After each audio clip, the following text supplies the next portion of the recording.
We are live from Studio B at the Beach Street Yacht Club in San Francisco's beautiful Marina District. Welcome to 2024, our show number 674, our first show of the year, Friday the 5th of January, 2024. Julia, I trust you are well. Yes, and welcoming a new year. It is a new year, and we got a great show. We're really excited to have this show on the road and have this year on the road. This is our 8th year of live shows.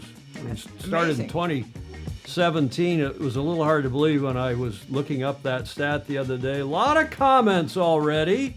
Yeah. Peter Taylor in New York, where it's brisk. Well, they're going to have some real cold weather there, finally. Yeah. Europe's been warm. The northeast of this country and continent have been warm.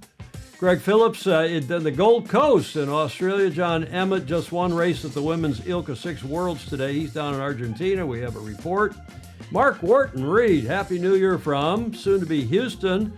He's going down to see the football game. Oh, is he? Monday night. Warren Chaucer, Happy New Year to you, sir, down in Australia. John Hanfield, yeah, he's going. John Emmett's in Argentina. Patrick Dyer, there's not a new name, but welcome, Patrick. Good to see you on. Elisa Gia, Julia, Happy New Year from soon-to-be Houston. It looks like she's copying. I think she's a crouton, but maybe not. Maybe not. Happy New Year from Chile, Connecticut. Steve Gruber, former Commodore of the Madison Beach Club. Joe Holtzman up in cold Estes, Colorado.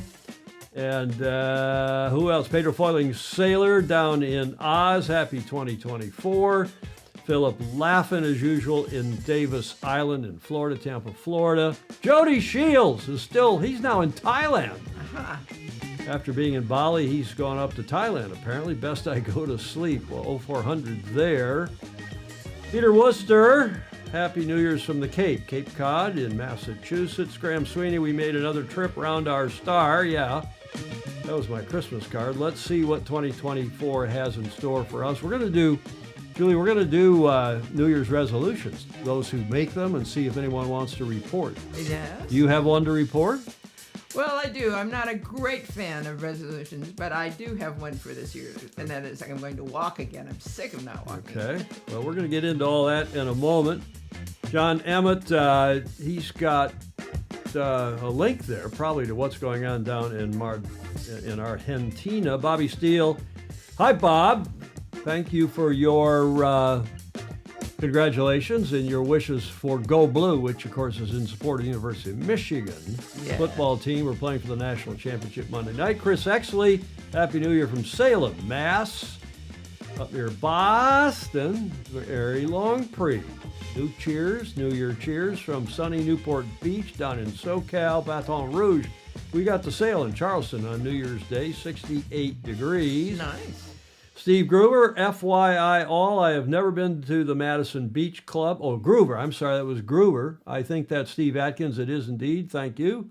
Hello from the verging on arid and super sunny Scarborough, the Chamber of Commerce. He must either now be or was the head, Andrew Pindar was, yes, of the Chamber of Commerce in Scarborough. Luca Craig, hello, Luca. Yeah. Salutations to you, sir, from down under. He's in Auckland normally. Thomas Brennan in New Orleans. Hello, Thomas on YouTube. John Sangmeister, Happy New Year to you, sir. John down normally in Long Beach, one of our super fozy, and we appreciate all of you and those nice New Year greetings. We hope you had a spectacular New Year and New Year's Eve. We started watching the fireworks from Dubai and then London and then New York, but starting all the way with Auckland. Auckland is the first. That of course not Auckland. I was going to say that's the Sydney Bridge. That's Sydney, and that's the Harbour Bridge in Sydney, of course. But Auckland is the first capital city with a major fireworks display. They do it off the Sky Tower in Auckland. And I was the other night when we were looking at all these, talking about how many different places I've been, and Leslie and Meg and myself for New Year's Eve. And we've been obviously in Auckland, we've been in Sydney, we've been in Adelaide, never in Dubai, we've been in London, in Spain, both Barcelona and Valencia for New Year's Eve, and the fireworks there. In New York once. It was cold, and Times Square was awful. Yes. And cold. But this shot in Sydney from the other night is Spectacular. Sydney calls itself the New Year's Eve capital of the world. And I'd play the video, but it went on for something like 14 minutes. 14 minutes. Fabulous show. Great stuff. Yes. All you Sydney-siders are very lucky to have that town as your hometown. We've gotten a few more Christmas cards in over the holidays since our last show, which was, of course, the Tuesday after Christmas, whatever day that was. We did our Christmas night show for the start of the Sydney Hobart, and then we did our Tuesday show the next day, and then we've been off for a week and a half anyway, so I could take a break. Julie could take a break. This card came through from the Sweeneys in the meantime. And thank you very much, Graham Sweeney. I'm going to go back. It's a really cool card. It's I suppose it's a fundraiser for the lifeboats in the UK, the RNLI, Royal Naval Lifeboat Institute, the charity that saves lives at sea. Nice card. Thank you, Graham. Thank you for that. Also a nice card. Do you recognize that locale, Julia? Oh. That is a corner of a famous yacht club. Yes. That is the Royal Yacht Squadron on Cowes. This is a card of the Fife Fleet Racing in Cowes in June 2023. They hosted 11 yachts from the Fife Fleet. It was a memorable sight and one of the highlights of our season. The image for our card depicts Adix, I think, amongst the largest sailing yachts built since the 30s, since the J-boat era, as she finishes a race from the west. And you can imagine who that card is from. Yes. Member of the squadron, former admiral of the RORC and Secretary General of the International Maxi Association, and a regular Fozy on here, Mr. Dr. Andrew McIrvin. Thank you, sir, for that. Much appreciated. We also got a nice card from Mark Husted. A lot of, he's an Aussie living in Sweden. Talk to Mark. He's a good source of information, Mark is. Thank you for your continuing. He'll slip me a good word here and there about something going on in the sport. And I like these these signal flag cards, Julia. I do. Maybe we should do one next year instead of the Crutonic one I put together, the New Year's Eve card I put together. Also, a nice one came through from the Gillinghams. They, of course, were the ones who gave us that. It's gone. I took it down. Yeah. Took it down. Whereas we had back here the Advent calendar that the Gillinghams sent to us from Leamington. And I gave 4 of those remake, because we didn't open them every day, because we only opened them on show days. I gave 4 of those beautiful little preserves to Clark when he was here. Clark Chapin was here yesterday. Brought the rest up to you last night. Yes. Yeah, they are really good. They are really good. And thanks again to the Gillinghams for sending that through, and also their card. They also were in the signal flag motif. Thank you very much for that. Nice. And then the Crutonic card I sent out on New Year's Day to any number of people and posted it here on the Facebook page and on my personal Facebook page. What are we, Graham Sweeney, I think, referred to it. What are they celebrating? Their planet made a full circle around their star. I told you they're not intelligent. Huh? Yeah. A few more comments rolling in here. RNLI. Oh, not naval. Thank you, Andrew Pindar. Royal National Lifeboat. I always thought it was naval. Thank you for fixing that. The Royal National Lifeboat Institute. An amazing charity when you think about it, Julia. We have our Coast Guard, and the Coasties are paid. It's part of the Homeland Security, I guess now, isn't it? Yep. And they are a paid military service, it's kind of fifth arm of our military. But in the UK, that long history and tradition of local lifeboat associations, really, institutes, but they're volunteers, and they raise the money more or less locally. I guess they do some nationally, too, and it's the Royal National Lifeboat Institute, not naval. Thank you, Andrew Pindar. And I knew it wasn't part of your Navy, but I didn't realize it was national, not naval, obviously. Thank you. The Hobart Finish, Hanfield is saying, John, is what yacht racing is and always will be about. We're going to cover that. We've got some videos. That was a fabulous finish to the Rolex Sydney Hobart Yacht Race, the 78th edition. We shall talk about that in due course. But regardless, wherever in the world you are, whatever you've been up to, happy 2024. We hope you have a great year going forward, and we'll do our best to keep you informed, entertained, as we do news, views, and notables here on Sailing Illustrated every Tuesday and Friday at 1 p.m. Pacific, which this time of year is 2100 UTC, GMT, same time as it is in London. Let's kick this off here with a little bit of a FOSI poll. You heard me ask Julia what she did, if she does resolutions, and if so, what has she done for her New Year's resolution? And we ask you all to be thinking about that. We'll come to you in the comments because this 23 Being washed away. Has washed, indeed, washed away. Yes. And 2024 is upon us.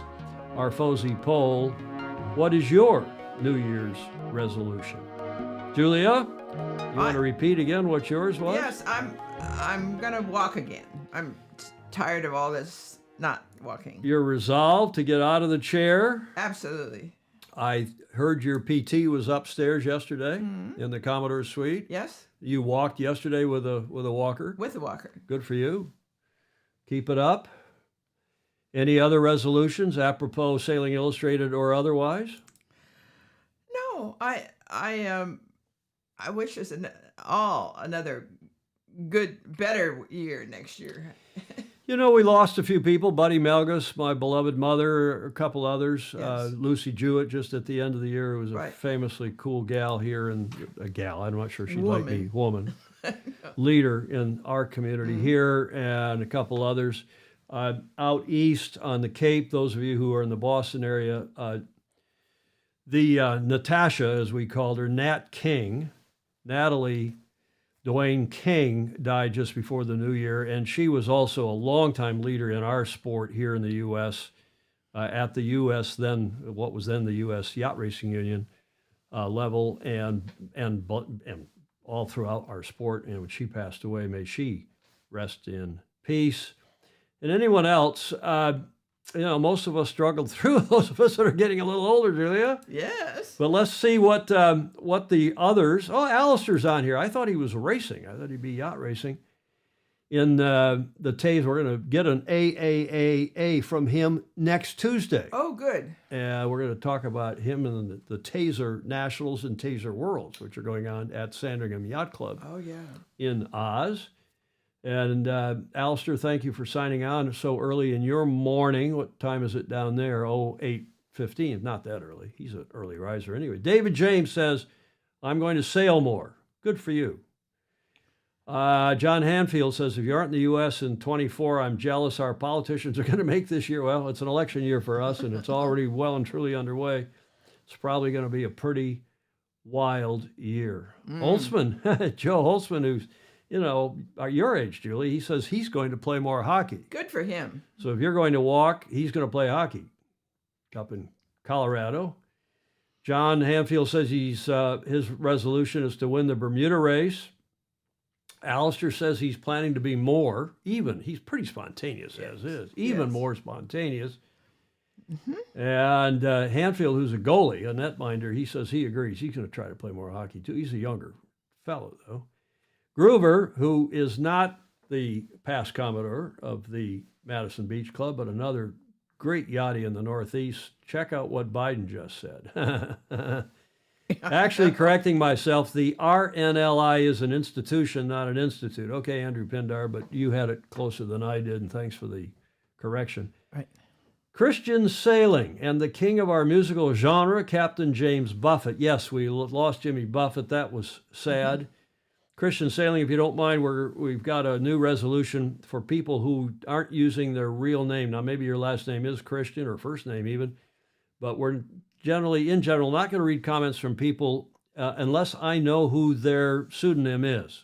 For instance, Stingray, I know who he is, and I'm going to read his comments going forward because he is not hiding behind his name. He's just a witness protection program, not really. Yeah.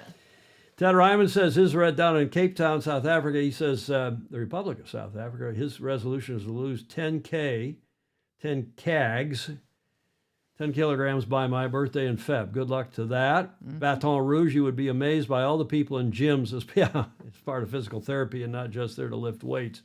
Well, PT is good. I know, having had 2 major back operations, I should have done the PT better after the first one. Maybe I would not have had to had the second. Philip Laffin says his resolution is not to make any more resolutions. There we go. It's right. He's right, probably. I'm not a big resolution maker. I make them throughout the year and stick to them with my little day book. Gordon Smith, I will try to spread the positives of tolerance for others and increase diversity in our sport, our beloved sport, and elsewhere. And Gordon does that regularly, and we are delighted to have him continuing as a positive force in our FOSI force. How was that, Julia? Mm-hmm. Peter Taylor in New York, replying to Baton Rouge, wait until February, you'll be the only one. Yeah, it's amazing how gym memberships peak right after, before and after New Year's Day. Always. And then people stop. Well, we got a gym here at the Beach Street Yacht Club. We do. We do, right out here in the grill room. Lose 15 pounds and keep it off this time, Homchick is saying. Well, I got a formula for losing weight. If anybody, we don't want to hear that here on the show. I can tell you how to lose weight. It's easy. Not easy, but it's not as hard for some as it is for others. I would like the world to stop fighting, Sweeney says. Reflect on why they need war as a solution and stop this madness. Unfortunately, the world is on the cusp of great change and continual conflict. It's not too late to turn it around. Yay. I do not know why the U.S. keeps funding and fighting these foreign wars, why we don't take care of ourselves first and foremost. Yes. And then, not that the Ukrainians haven't been badly, I think I'm not a pro-Putin person, but I also think Europe ought to tend to that, to their backyard or their front yard, and not rely on the U.S. to be the world's policeman. I think a lot of people would agree with that. John Emmett, we lost Starsky lost Hutch of Starsky and Hutch. I didn't know that today. Andrew McIrvin, you are now an institution. Tom, thank you, Mr. Doctor. Tom Long in Tennessee. Thomas Long, Christian Sailing, thank you. Tom will continue to read your comments then. John Hanfield, we know what Sir Ben's resolution is. Yes. Talk about that at length. Julie Ahrens, welcome to you. Madame from Cleveland in Ohio. Hello, Fozy. I resolved to get you to come to Barcelona also to lose 15 pounds. Julie Ahrens, who is a big fan of the America's Cup and of Emirates Team New Zealand and a fan of Grant Dalton's, and I appreciate her back channel. She calls us often after the show, or I call her sometimes. Hanfielder, okay, I'm going to leave John and Graham Sweeney to go back and forth about war. Ed Worley's agreeing with me, I think, about let's get us out of wars. Again, I feel very badly. I think the Israelis were badly done by Hamas, but I think we don't need an arm, as Eisenhower warned us. I'm dating myself. I don't remember it. I was too young, but I was alive when he warned us about the military. Industrial complex. Yep. And I do feel like we fight wars for the sake of money all too often. Follow the money. Okay, we've run through all those comments. We're 20 minutes into the show, and we're just doing our New Year's resolutions, and we will carry on now after doing that Fozy poll, our first poll for the year. That's a good poll. And Julius, thank you for that. Thank you everybody for that. Speaking of which, do you know what day it is today? There's your first and only, we'll give you a second clue, but it's related to this. Our Brits ought to know that. It's not a painting. What do you call that? It's a drawing, I guess. Wood print, probably. It's maybe that. David James is saying he likes the Danish flags over because he, being a Dane, he likes the Danish flags over. That's those came from Fritzy. Gordon Smith, when he sent us the package, which I'm still sending you, Julie Ahrens. Don't worry, I will. I've been out of town. I'll get down to Chestnut Street and send you that package. Mm-hmm. What is that? Valley Forge, Christian says. No, it's an engraving. Thank you, Andrew McIrvin. That's the word I was looking for. It's from Punch on the 8th of January, 1881. That engraving appeared in the Punch. Punch magazine's no longer, isn't it? That was that famous humor magazine from the UK. celebrating the 12th night at St. Stephen's, and there is some humor there apparently. Bing Bong saying construction begins on the Golden Gate Bridge. He always says that. And this is about 12th night. Today, arguably the 5th, or maybe depending on how you count it, tomorrow the 6th, 12th night, also known as Epiphany Eve, is a Christian festival on the last night of the 12 days of Christmas. My true love gave to me, making the coming of the Epiphany, marking the coming of the Epiphany. Different traditions mark the date of 12th night as either today the 5th or tomorrow the 6th, which is what it is for all of you down under in Oz and the land of the long white cloud, depending upon whether the counting begins on Christmas Day or on Boxing Day. So today, for all of us up here and down there, is 12th night. The superstition in some English-speaking countries suggests it is unlucky to leave Christmas decos hanging after the 12th night. A tradition also variously attached to the festivals of Candlemas, Good Friday, Shrove Tuesday, and what's that? Ew. Septuagesima? I don't know what that is. Other popular customs include eating king cake. Yes. What's that? It's a cake that especially made, but it has a ring in it. That Is it like a fruit cake? I don't think I hope so. it's better than fruitcake. A king cake, singing Christmas carols, chalking the door, having one's house blessed, merrymaking, and attending church services on this, the 12th night. I know that past Commodore Fred Fry and his wife Joy threw a famously cool 12th night party on the 6th of January down in San Diego. He's the Commodore of San Diego Yacht Club when they won the Cup. In 1987, and Fred and Joy Fry threw a party. Maybe they still do. I used to throw 12th night parties. You did? Yes. Yeah. Gruber's saying, yeah, why do we need a weather report from Scarborough? It's always the same. Graham Sweeney says most of the fruit of our kings, he's a Brit living in Scotland, of course, most of our kings were fruitcake. McIrvin's got it. Galettes de Rau, in French, in honor of the 3L. So that is true. That's what that punch. Oh. Did I have? I thought I had that in there. I guess I covered it up with one of those. But apropos the 12th night, I had this little joke. Several of you sent this to me, so I didn't give it to anyone in particular. It's Christopher Gillingham in Leamington. Worley says the sound and video are out of sync. Oh my God. Uh-oh. That can't be. Are they out of sync? 1, 2, 3. Let's go check something here. Is it out of sync for anybody else? I'm going to double check. Hard to tell with nothing on the screen movie. Well, that would help. Yeah. Sound good for me. I think it's your servers. Hard to tell when you show a cartoon. Replying, okay. Yeah. 1, 2, 3, 4, 5. Sounds fine in Newport, but I am on the second drink. Ed Worley, I think it's you.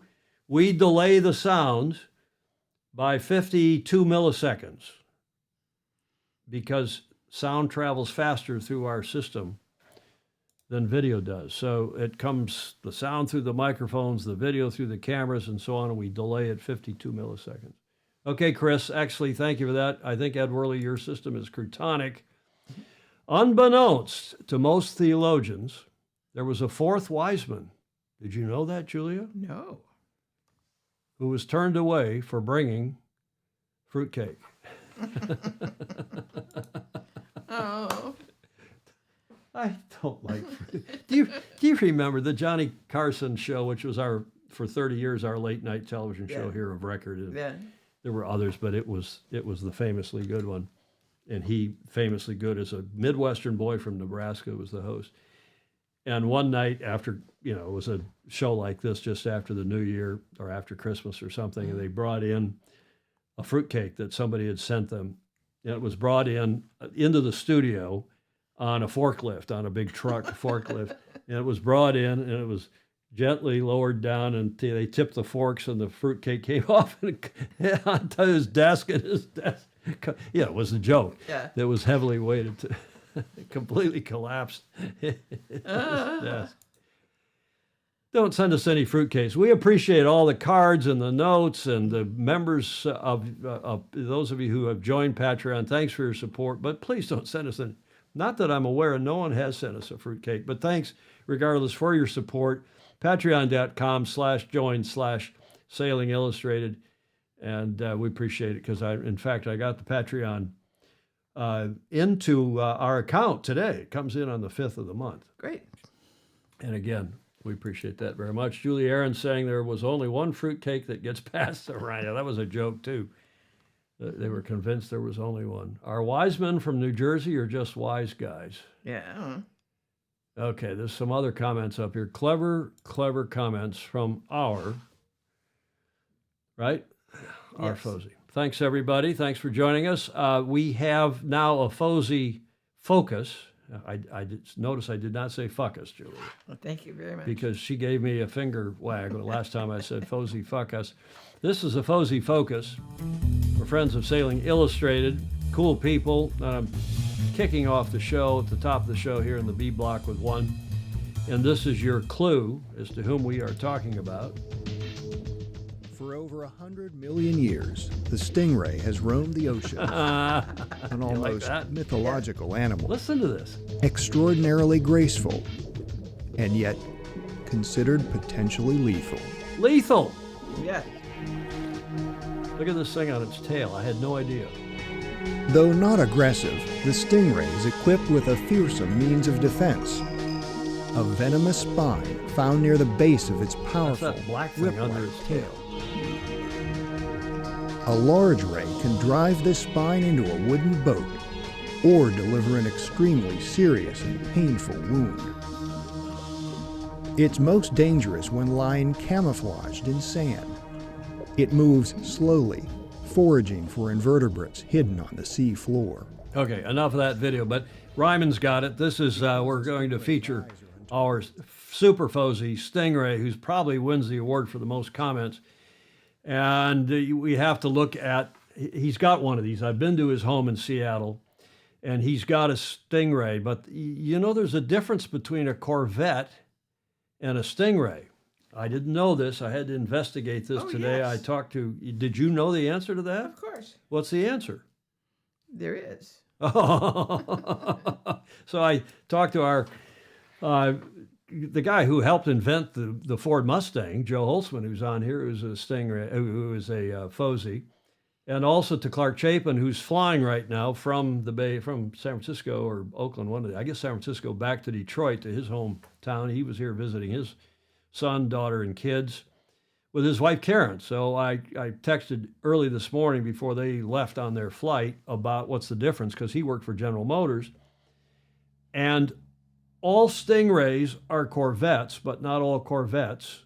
You're shaking your head yes. Mm-hmm. Not all Corvettes are Stingrays. Yeah, I don't remember what the distinguishing character. Well, they came out in the 50s.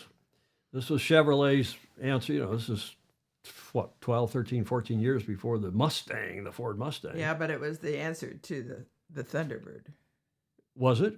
Yeah. The Stingray was the answer to the Thunderbird? Well, I mean, it came at about the same time. Well, the answer, as far as the Stingray versus Corvette, the Stingray name was used on the C2, which is their version 2 of the car, 63 to 7. This according to Clark Chapin. And then revived for the C7 between circa 2015, 2020, and kept, he thinks, for the current C8 mid-engine version. The hybrid new for 2024 is the E-Ray. E-Ray. I didn't know that. No, I didn't know any of that. So we're trying to get to the bottom of Stingray. And then there was this famously awful television show. I'd forgotten completely about it until I was preparing this segment this morning. Do you remember this? We are about to launch Stingray. It was one of these puppet shows in the 60s. I've never seen it. I remember it, but I didn't watch it. Yes, this is a sailing show, Sangmeister. Look at this. This is all about the water and about stingray. Marina, Aqua Marina. Pindar remembers that. That's a yap session. So Stingray, we're trying to understand where he got his nickname. Was it from the car? Was it from the television show? But he's up in Seattle, a famously good sailing town, and home to, however he got his nickname, our Super Fuzzy Stingray. And here's a bit of a video about Seattle and what a great sailing town it is. This is a maritime city. You know, you look around, you can't look without seeing the boats. Our team are called the Mariners. It's very much about the water. This is my third visit to Seattle, and every time I'm here, the city just amazes me. Puget Sound is beautiful. It's really beautiful sailing. I think the most unique thing about the area is our geography. So within a day sail from here, we have world-renowned cruising locations in the San Juan and Canadian Gulf Islands. So one of the things that's unique about learning to sail in Seattle is you can learn in small bites. Sail Sand Point is a nonprofit community boating center with the mission of bringing the life-enhancing benefits of sailing to Seattle's diverse population. What type of programs do you guys have? Sail camps for youths. We have adult classes. We have open boating. We have about 1,000 campers per summer. Wow. It's incredible, the beauty of this place and the water. How hard it is to learn sailing? We've never failed to teach a dedicated student. You can learn in slightly more intensive bites where you're coming out and sailing for all day for a couple days in a row. Operations like Seattle Sailing Club, we go right out on the saltwater. Our club is an alternative to boat ownership. Anybody can sign up for this class. There's this opportunity for vacation learning. Our goal is to bring as many people from Seattle, either tourists or locals, out on the water at an affordable price. Welcome aboard. We try to give people an authentic experience. So I always tell people that if you just want to learn how to sail, it might only take 3 days of lessons to figure out the basics, and then a lifetime of kind of sorting out the little details. But it is pretty easy. Oh, it's great. It's a great afternoon. Feels good to be out on the Sound, looking back on the city and out on the mountains. It's cool. It's also a great view of the Space Needle. We never guarantee seeing whales, but I know today that there are a couple different pods. There's humpback whales out there, and there's also a pod of killer whales that was spotted off Shoal this morning. So you get the idea. It's a great sailing town and a great cruising area. You've got all of the San Juan Islands and all the great cruising in the PNW in the Pacific Northwest, plus the lakes in town, Lake Washington and so on. And you've got the famously good Seattle Yacht Club. It's been around, it's not since 1807, that's their address. They've been around since 1892 when they were founded with just a couple hundred, well, fewer than that, but they quickly had 200 members. Today they have nearly 5,000 members at the Seattle terrific. Yacht Club. It's a great facility. I've spoken up there, raced up there, judged up there.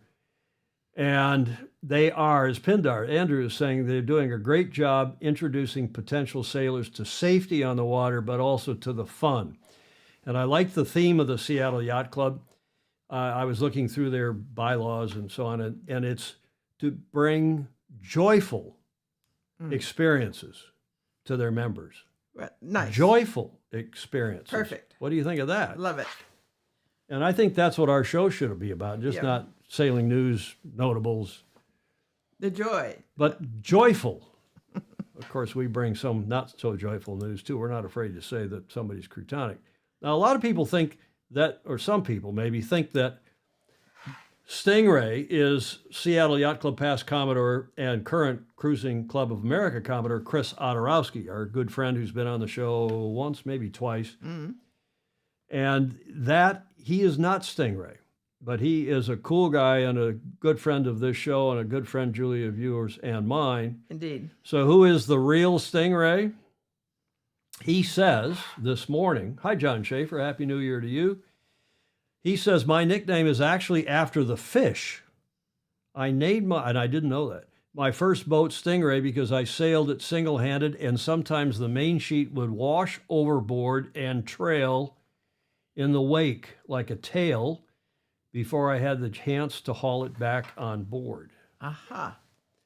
So if you want to know what he looks like, This is a 2009 photo. He was down in San Diego. He took his dad down. His dad was a famously good professor at the University of Washington after he was born in South Africa, which is why Stingray on the right. Grew up in Cape Town.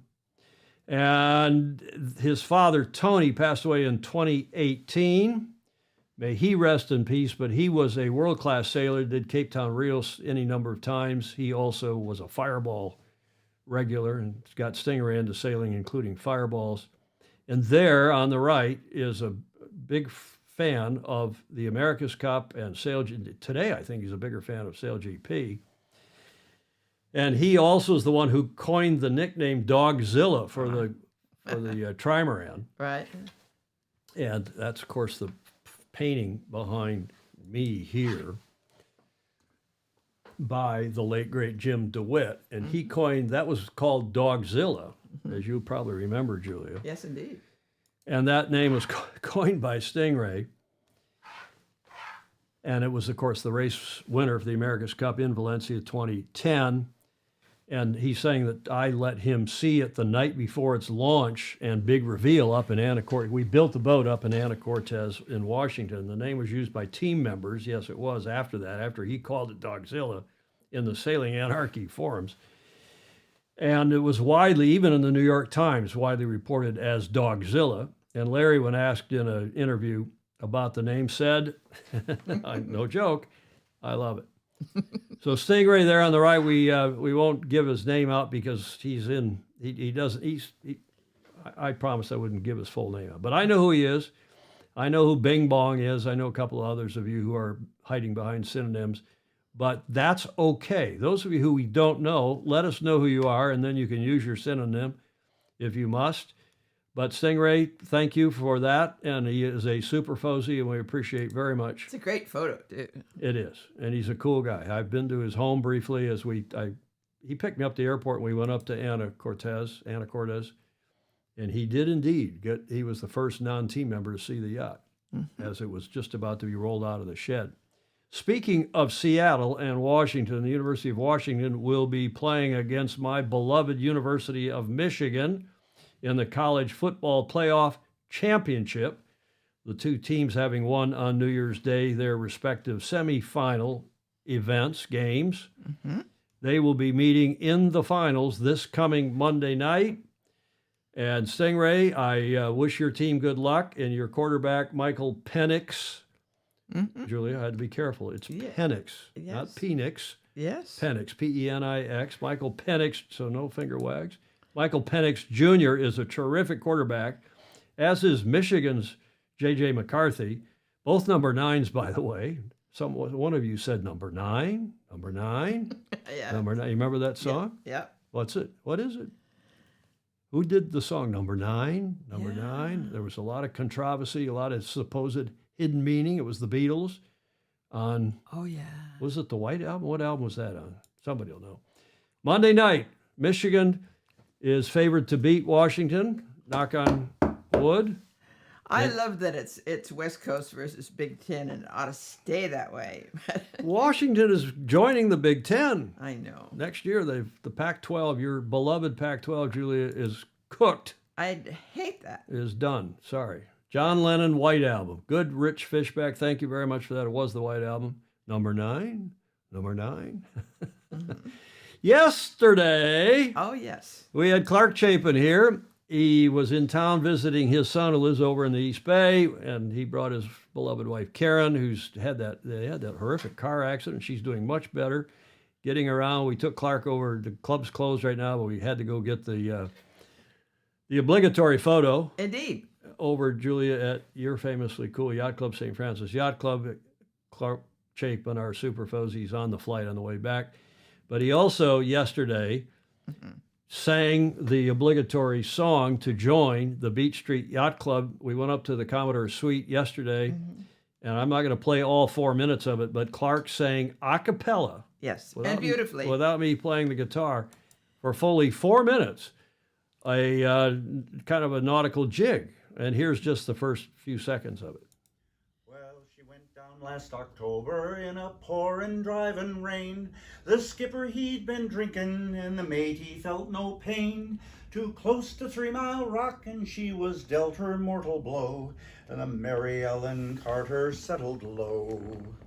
There were just us 5 aboard her. The Mary Ellen Carter was the song. He says it's about a ship that sank in, it's a Canadian ship, right? Yeah, I think he said Canada. Yeah. So Clark's, I'm not going to go on the whole 4 minutes, but he carried on for the fully, more than 4 minutes singing this song, knew every word. And he is now, I'm proud to say, Julia, yes, we are proud to say he's a full-fledged member, finally, yes, of the Beach Street Yacht Club. Indeed. And it's also the first time the two of you met in person. Yes, and I was so good to be able to do that. And I said to him, he was by far the best soloist we've had. Well, probably the best singer we've had. Best, because the yes. entry, the initiation fee, quote unquote, for joining the Beach Street Yacht Club is to sing a song of your choice and bring a bottle of wine. Bring a bottle of wine, which we exempted Clark from because he's brought any numbers of bottles of wine to events at which I've been over the many years. Clark Chapin, our super folks. Yes. It was terrific. Was here yesterday. Bravo. Gordon Smith is saying bravo. A good old see that? Graham Sweeney knows that. It's a Stan Rogers song. I had never heard of Stan Rogers, but Graham Sweeney, who knows a lot about a lot, said yes, and that is correct. That is a Graham, you are right. It's a Stan Rogers song. Clark belted it out yesterday. I so love that. Yeah. It was cool. Chapin is a super guy. Holtzman knows him from having sailed at our little club back in Michigan, Portage Yacht Club, and they were sailing in the same class, the Interlake class, which is an 18-foot boat designed by the same guy that designed the Star, Francis Swaisgu. Alex Hayworth, oh, go Florida. Oh, I forgot. No, Florida's not in the college football playoffs.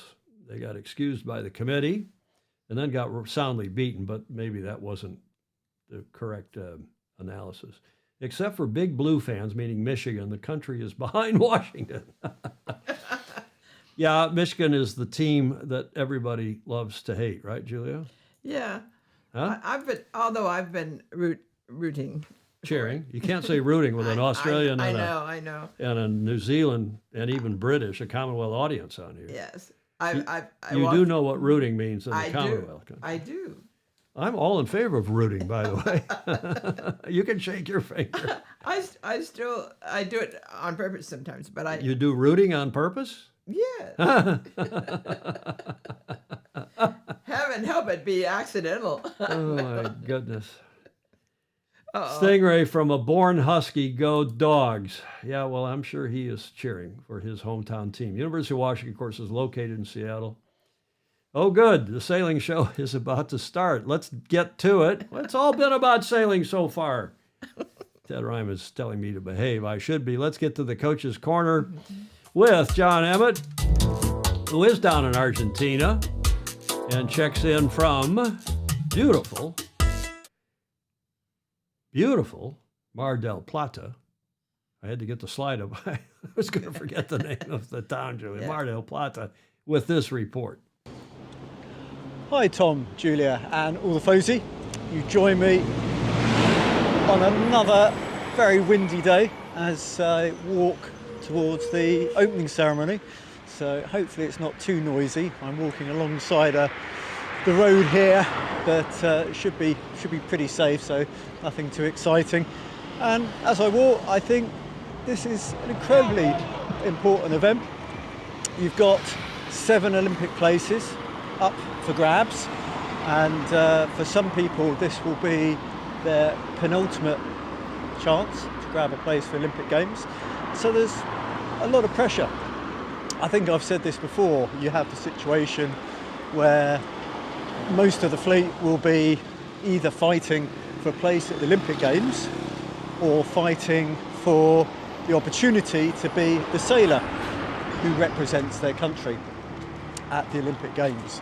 So yeah, for most people there's a lot of pressure, and I guess those people who've already qualified for Olympic Games and have already been given the spot to represent their country at the Olympic Games, they're going to be feeling a lot of pressure to win the event. So yeah, it's quite emotional, and I think it's going to be a fantastic championship. So I mean, you'll probably see I'm walking slower than normal. We've been looking at big wind and big waves here. So fantastic venue. Of course, not everything's always perfect. Everyone would always like a bigger boat park, more ramps, etc., all these sort of things. And it just got me thinking, because of course nothing's perfect, and one of the things which we can do is actually to help.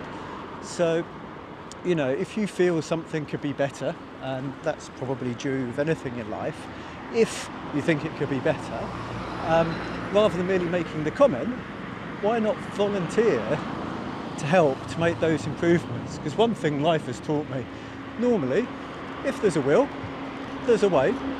And yeah, many hands make light work.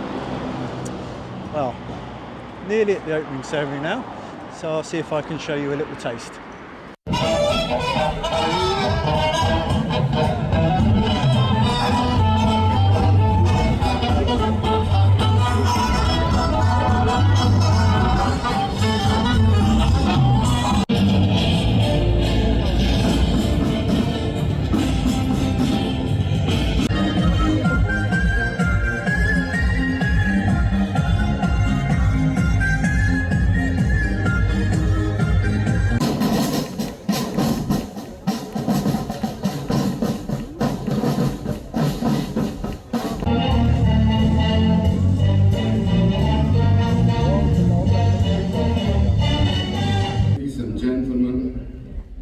sailors and enthusiasts.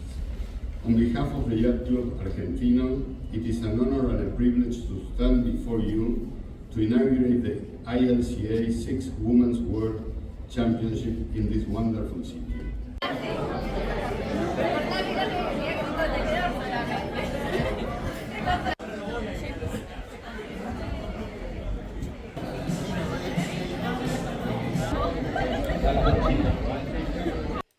That is a terrific club, and I commend it to you. The video ends rather abruptly there, but it's nice that John is carrying all his spare underwear in his backpack, Stingray is. Jay Rendell, yes, the U.S. Olympic trials for several classes start tomorrow in Miami. We're going to be covering the Olympic trials down there, and because the U.S. is back to a system, and by the way, you heard John talking about Olympic trials for a lot of different countries in this class, the ILCA 6, is part of this regatta. But down in Miami, for the first time in quite a while, the U.S.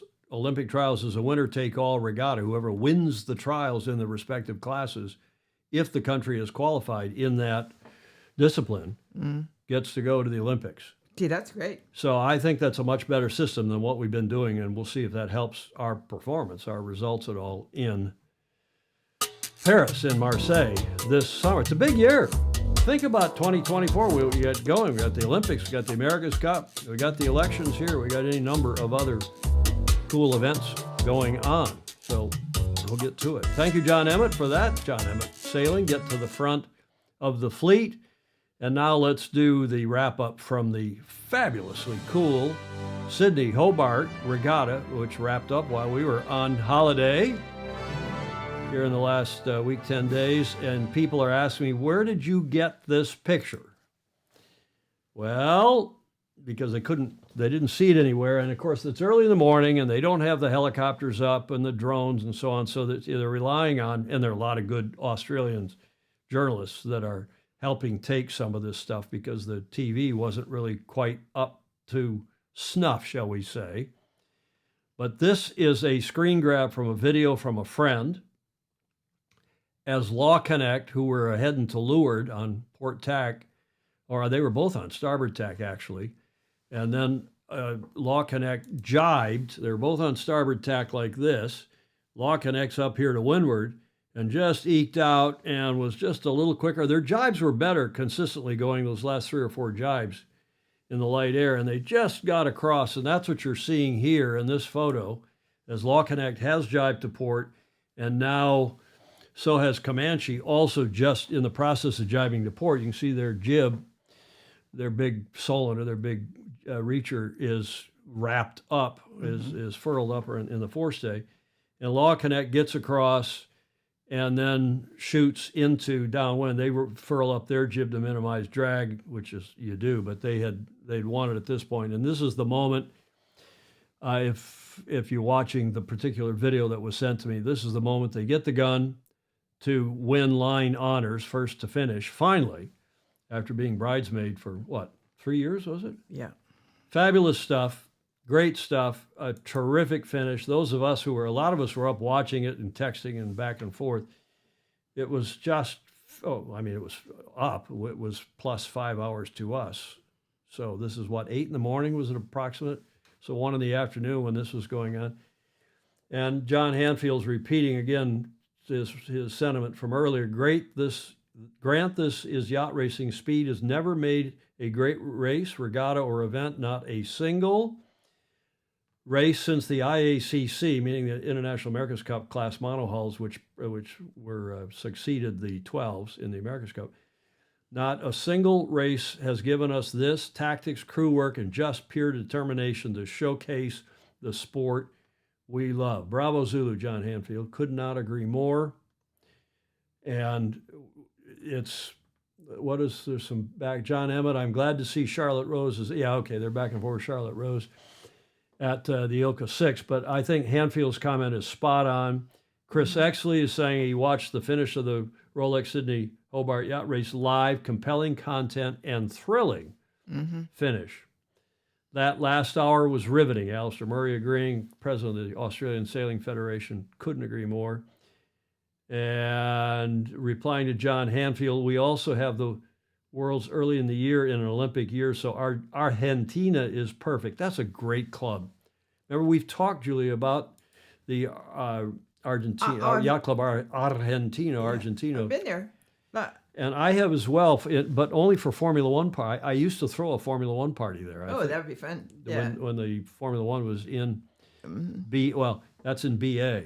They also have this station in Mar del Plata, but I wasn't in Mar del Plata. I was in BA. This is in Mar del Plata. Yeah. But it's a fabulous club nonetheless. And remember, they sailed in the New York Yacht Clubs. They sent a team and did pretty well. Did they win it? No, they didn't win it, I don't think. But they sent, I think San Diego Yacht Club ended up winning it, didn't they again? But they're a terrific club and hosting that regatta, according to John Emmett, in grand style. Am I missing anything here? Fritz Mueller, who's in Miami, saying Miami Yacht Club is host. They may be racing out in the ocean, not just down there in the bay. Neither are the same. The Aussie commentators seem to forget anything can happen in that last hour. We were watching live and screaming at the screen as they rolled past twice to get the win. James Corbett. Hello, James. Is a new name. Welcome. Yeah, it was compelling racing. It was a great scene. This finish was fabulous. And here is the official video from Rolex. A victor emerges through a spellbinding seesaw battle for line honours in this historic 78th edition of the Rolex Sydney Hobart Yacht Race. A race to remember.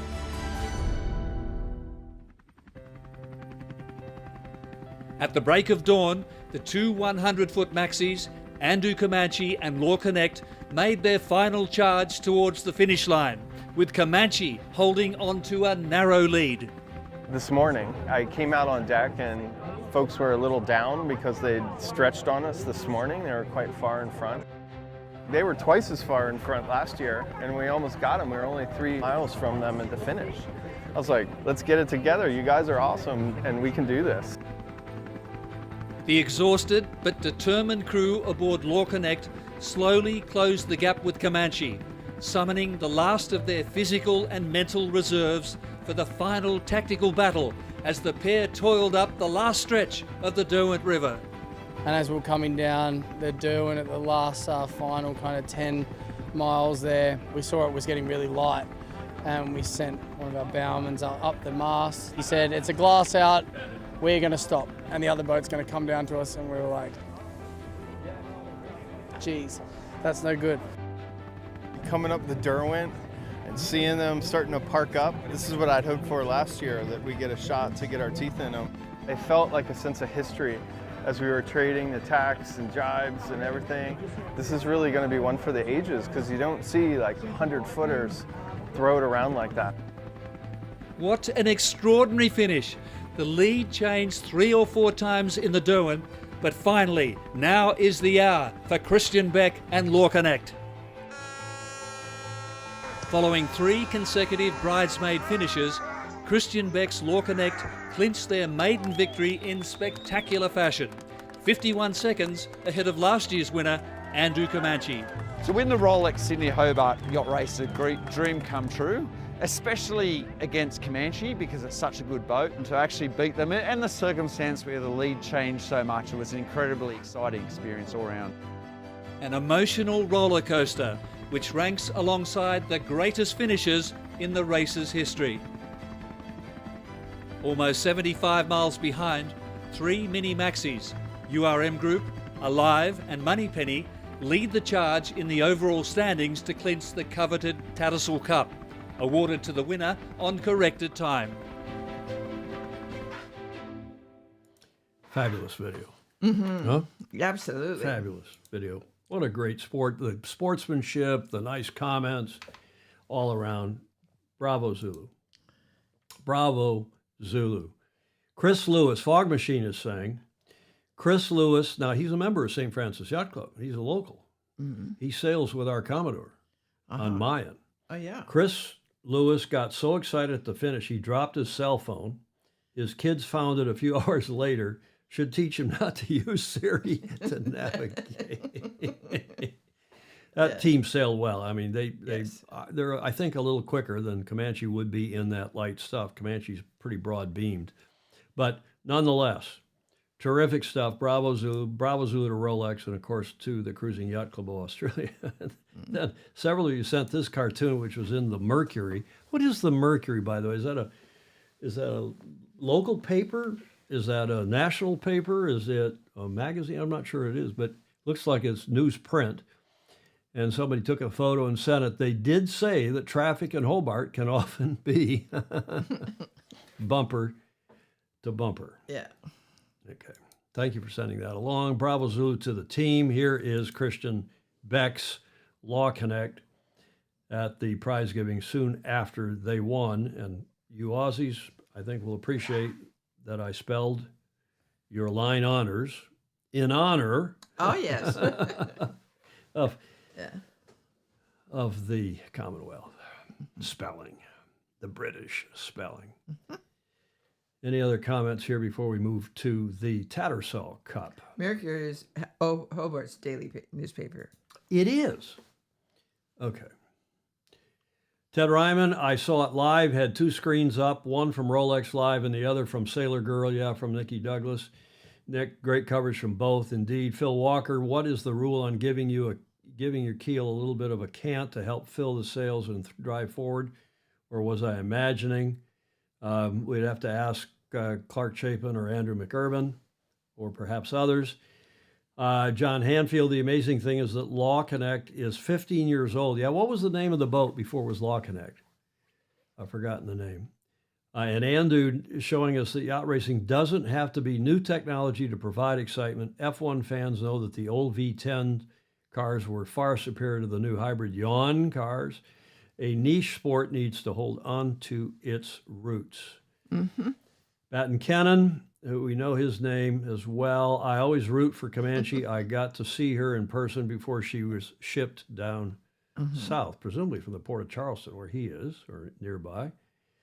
That, Chris Exley says, is what sailing is all about. Mercury is Hobart. Yeah, you said that. Alistair Murray knew that. Thank you, Mr. President. Catherine Shaw. Yep, she got it as well. John Lamberts Van Buren. Happy New Year, sir. Great to have Pete. Yeah, it was nice to hear Pete Shipway's voice on that video, not necessarily the Rolex. I mean, the Rolex guy, the normal guy they use is good, but Pete Shipway is I've met him. I don't know him, or don't know him well, obviously, but he is a legend. Mm-hmm. Fog Machine, all the smaller boats that survived the proper passing around Tasman Island should get a special medal. Yeah, it did. The Southerly Buster did fill in. Speedboat, Pindar's. Yeah, speedboat. Okay, he got it. Speedboat. Okay, good. Thank you for that. Shippers is the best. Chris actually agrees, meaning Peter Shipway. I wish PJ was calling that finish. Julia, you do too, right? I do too. You miss PJ. I do. Leeward cant is standard. Alex Hayworth says to get the hull out of the water. Helms were altering this more than the sail trim. Law Connect is speedboat from 2008, though. Juan Kuyum Jun 1K design, but significantly updated over the past 15 Oh, that's nice to know. years. Bravo Zulu to Christian Beck and co. as team. Maybe give this a little more coverage on Tuesday. Julie Ahrens also loves PJ. By the way, Julie, did you notice Julia, notice if Julie figured out what rooting means? I didn't see the answer. You didn't give the answer either. No, I didn't. Do you care to give the answer? Not now. Okay. Well, Julie, either someone will give you that politely in the comments, what the Commonwealth, what the Aussie, the Kiwi, and a few other British-type sailors, how they use the word rooting. Different than we do in the Midwest, Julie Ahrens. Cheering is how we use it. Okay, here's the video on has long transcended Alistair, yachting's on traditional frontiers. The overall. This year's Rolex Sydney Hobart Yacht Race proved once again to be a true test of human endeavour. As this 78th edition comes to an end, competitors are left with a sense of achievement and a lifetime of memories from one of the greatest editions so far. The start is amazing. There's all these boats around and it's on national television. It was such an incredible opportunity and experience, a brilliant, brilliant moment. Then you go out into these beautiful waters that we have off the east coast of Australia. Most people be just trying to head south. They're just getting down towards the island as quickly as possible before the next front comes through. For the first time in all of the Hobarts I've done, 90% of it was upwind, which made it really challenging. So the weather was intense. Mother Nature always throws a little curveball in there just to keep it interesting. We had a lot of these small, low pressure turning around with a lot of thunder, rain. Offshore racing is unique because of this opportunity to pit yourself against nature and do it with other people. There's lots of layers to offshore yachting. It's about a connection with nature. It's also a connection with your inner self. I did a couple of fastnets and Atlantic crossings, and I found particularly the last 2 days very, very harsh. This morning, almost in survival modus. We were seeing 45 knots and some big seas. We had a really, really great race. It was tough. We saw 54 knots. Really great to get to the finish and have this amazing experience of all these people cheering us on and so supportive, which is awesome. For many of the 103 yachts that started the race, crossing the finish line in Hobart is an exceptional achievement in itself. My mission is completed. I finished the Sydney Hobart race. But there's all these things that spiritually happen to you when you race, and you do that with other humans. It's just achievement, personal endeavour. For those competitive boats, sought-after prizes are awarded for standout performances. And most importantly, the Tattersall Cup, awarded to the race's overall winner. This year presented to Tasmanian boat Alive. Yet another unforgettable edition of the Rolex Sydney Hobart Yacht Race, a demanding test of determination, focus and endurance. Fabulous video. Yes, indeed. Fabulous race. Bravo Zoo to all involved. It's just, we love it. Occurs at exactly the right time of the year. And it was nice to hear Peter Shipway. Pete did 35 plus Hobarts and won 6 or so. John Lamberts Van Buren is saying from memory. Today he regularly sails with them, with John and co. on Cambria. We've talked about that. We're going to have John on here to do a classic yacht thing with us. A true pleasure and honor to have Pete Shipway on board. Alistair Murray agrees, a great video. What time of the year do they have a race back? Rich Fishback, what time of the year do they bring the boats back? I mean, some boats stay, some boats come right back. Christian Beck, Alistair Murray saying, Christian Beck said his boat is a shitbox compared to Comanche, and I'm not prepared to tell Julia what rooting is. She knows full well, Alistair. I discovered the hard way. Oh, you did? Yeah. You discovered the hard way? Yes. Julia. No, you get a finger wag for that. My I goodness. was talking about how much I enjoyed being a cheerleader. You mean you discovered that the difficult way? Oh, how difficult? Okay, we're going to leave that. In 83, Gruber says, he said, I had a T-shirt that said rooting for Australia and with a kangaroo doing the D to an eagle. I remember that shirt. I do too. Root at the old ball game. Yeah, that's a classic song here in the States. Don't sing that in the Glasgow pub.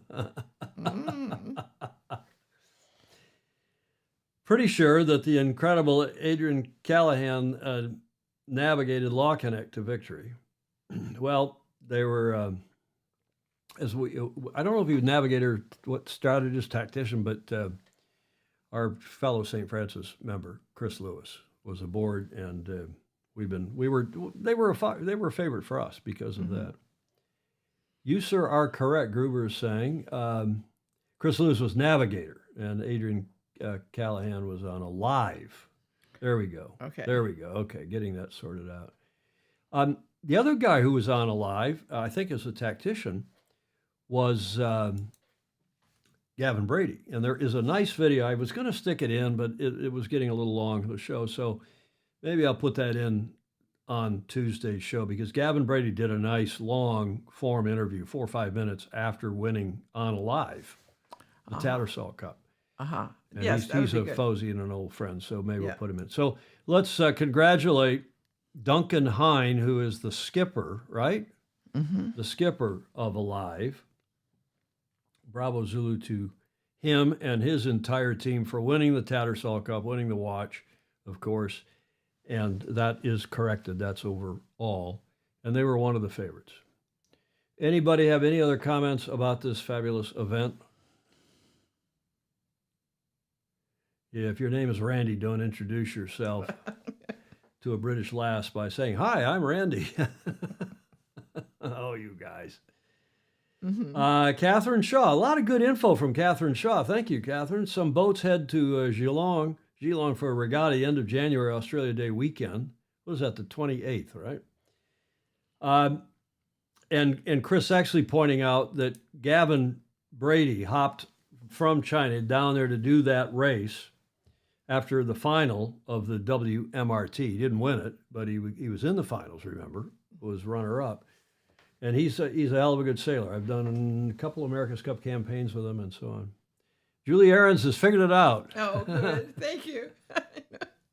No, she says it's similar to the word related to coitus. Yes. Well, it's like a fosy focus. It's fosy fuckus. I'm sorry. Enough. Now Alistair Murray is saying that voiceover is Gordon Bray, not Pete Shipway. They work together in the S2H Media Village. Okay. So Duncan Hine can win a cake. I wondered if his name, if the Hine family named their son Duncan because of the Duncan Hines. But we have a football player. We have a famous law firm in the Northeast. The name escapes me now, but the football player's got the same name. People will remember on here. Yeah. And he's got to have been named. That's why he's got to have been named after the law firm and to get some advertising money. Yes. And I said I wanted to name Meg Moet. Yes. And Leslie wouldn't hear of it. And Meg said she would have changed her name if we had done that.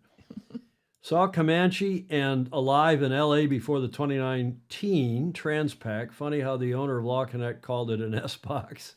Well, I think that's just to motivate his crew. And Stingray agrees with you, Julia. You see that? Yes. You want to read that comment? Yes, I agree. Cheerleaders are excellent rooters. And that fog machine's got it. Jacoby Myers is the name of the law firm. And I think they're in the Northeast, aren't they? Or is that a national law firm? And there's a football player in now the NFL. I think it was a college player now in the NFL named Jacoby Myers. Oh, that's nice. Oh, my goodness. Bravo Zulu to the Cruising Yacht Club of Australia, to all of you involved in putting on this race to Rolex, and the many, many volunteers that make it happen year after year. The 78th edition of what, okay, you know, the Fastnet race is great, the Bermuda race is great, the Middle Sea race and the Mediterranean, all Rolex sponsored, are all terrific races. Yeah. But this one may be I'm going to get in trouble. This may be the best. Certainly is the best in terms of media coverage, in terms of national interest, international interest for that matter, but national interest, and it's great for our beloved sport, right? Yep. So before we get to Sir Ben and him stepping down from his Sail GP helm, let's talk about what happened this day in history. And somebody already alluded to it. I think Mr. Dr. Andrew McIrvin's already alluded to this. What happened on this day in history? 1709. 1709. Thank you, Bill Wingrove. While people are thinking, he just came in late, but he said if you did not enjoy the line honors finish, you should just quit sailing. Good point. What happened in 1709 on the 5th of January? Here's your first clue.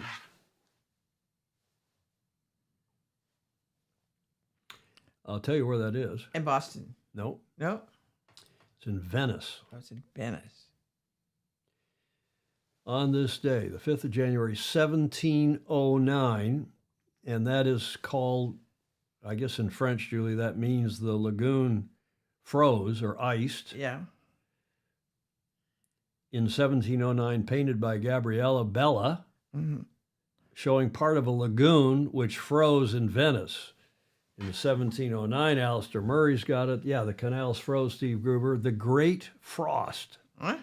The Great Frost of 1709, and it killed a lot of people across Europe. 1709, the Great Frost begins during the night, a sudden cold snap that remains Europe's coldest ever winter. Thousands are killed across the continent, and crops fail in France and killed a lot more people due to starvation. After the Great Frost, 1709, this day in history, the 5th of January. Graham Sweeney, it was the day the Italians invented gelato.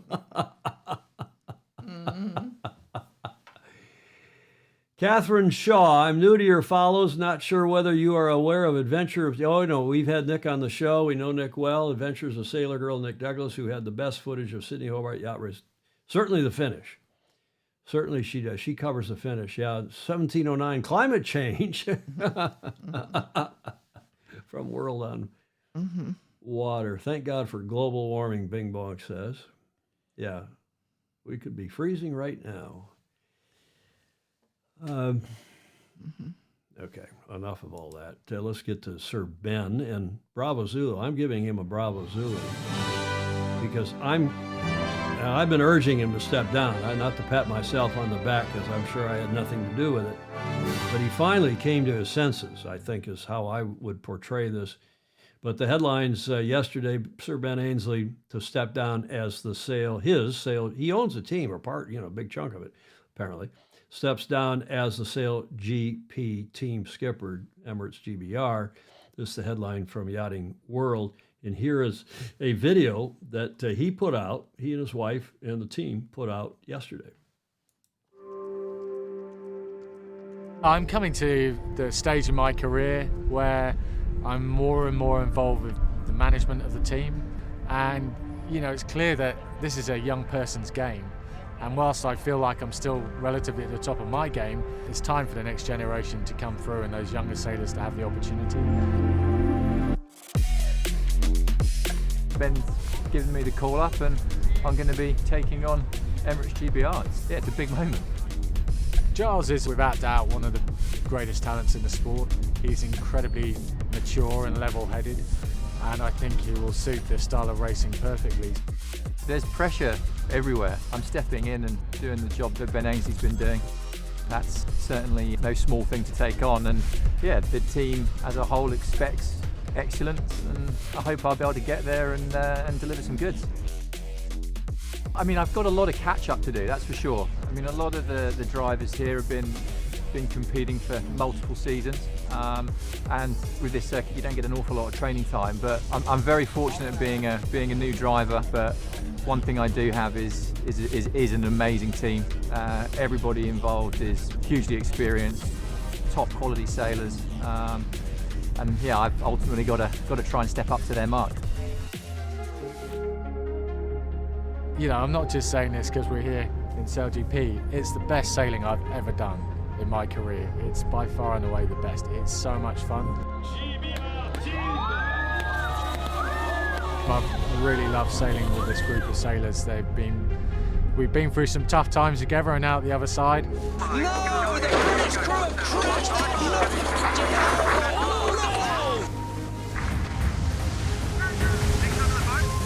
And everyone's always dug deep, given 100%, and you can't ask for any more than that from the sports team. So, yeah, I'll miss being on the water with them, but I won't be far away. Good video. Yes. We only play good videos.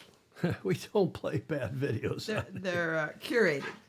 Yeah, that's my job, is to curate and try to pull together something that makes sense and it tells the story. And I thought they really did a nice job telling the story with that one, Julia. Mm-hmm. Julie Aaron saying, I don't think Ben had a choice. There were so many people urging him to quit.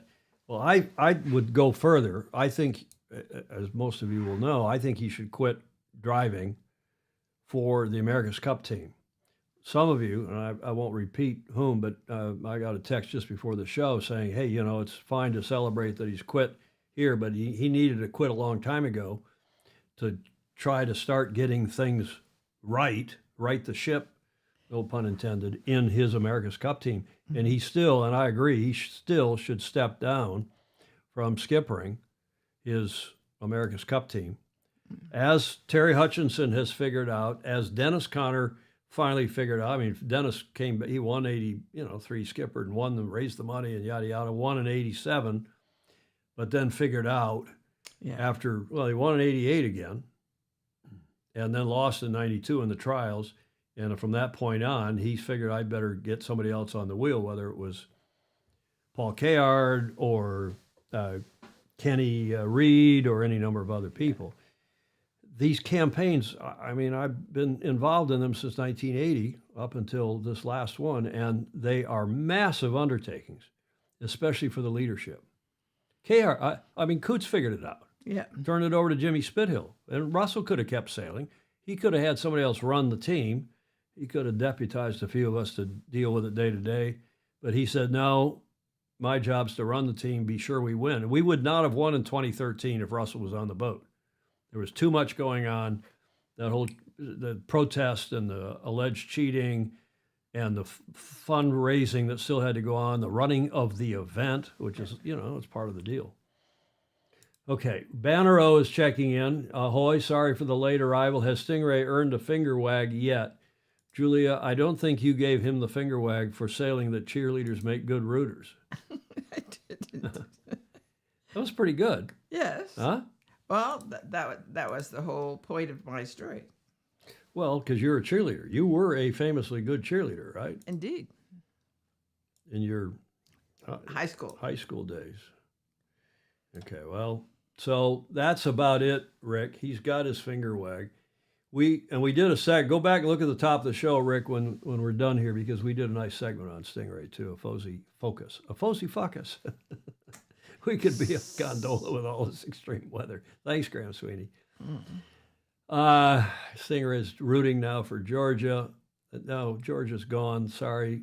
Alabama's gone. It's Michigan and Washington. You better be rooting for Washington on Monday night, Stingrays. I'm sure you will be. Mm-hmm. Yeah, Greg Phillips is asking the question I would love to see, and I know Andrew Pindar and others, why don't they put Hannah Mills on the helm for Emirates, GBR, and SailGP? Mm-hmm. That's just, they've got a lot of good options. They ought to put her on the wheel. I think it'll happen, by the way. Good. I think John Emmett thinks it'll happen too. All top fin sailors, Ben Ben, Giles, Ed Wright crewed for me on my keelboat last week. All great guys. Last week? Alistair Murray is saying? Crewed for me on my keelboat last week. Okay, I think time frame is not quite right. But Alistair is sailing in the Taser Nationals and or Worlds. I'm not sure if they've gotten through the Nats yet. But remember his crew got injured? He told us the other day. His crew got injured just before they started, and he had to recruit a new crew. Oh, yeah. There's some fabulous pictures from Bow Outer Ridge. Oh, really? That I've got, and we'll run that on Tuesday. Okay. Julie Aarons, he was not at the top of his game anymore. That's the brutal, honest truth. That is true. And I think these high-speed foiling craft, love them or not, require a young person's reaction skills, eye-hand coordination. So I think that is absolutely correct. John Hanfield, Sir Ratcliffe has spent a normal person's fortune to win the cup, and the team's results have been croutonic of late. I am sure if Sir Ben had won the oil regatta, he would be on the Sail GP circuit, but Ratcliffe wants focus, especially when the team has it. So you think he was pushed out by Sir Jim? Well, we'll see, Sir James. What about Ineos? He's trying to get some pub while he's got another team to run. Yeah, well, exactly right, Baton Rouge. I agree with you. I wonder if he will stay on the 75. John Lamberts Van Buren, I don't know. Neither. What is this? Elisa Gia seems to be repeating comments from other people so we don't broom her.